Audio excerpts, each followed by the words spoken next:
Vienas projektas maždaug baigėsi ir dar visokiai padažinėjimą bus, nes matos, ka važiuoklį ir nutreist, nugreit, visokiai vabaliuką, akmenuką nudauž.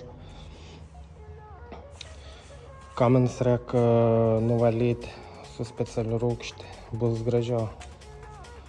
Daugmaž viskas ir į pabaigą.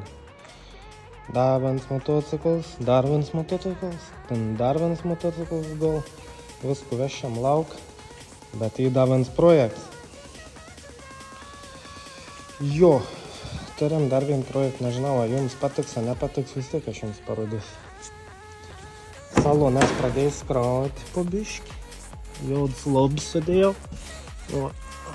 Versta oda. Ko mums dabar reik padaryti? Žodžiu, galinę ratą ir sukrauti.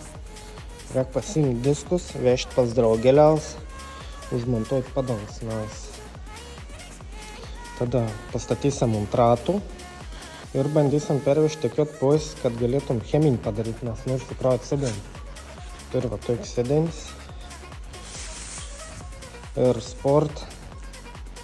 Ten buvo senos, bet dabar tiesiog fotelis.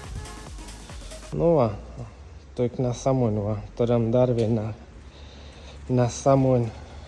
Šia pusė neblogai atrodo.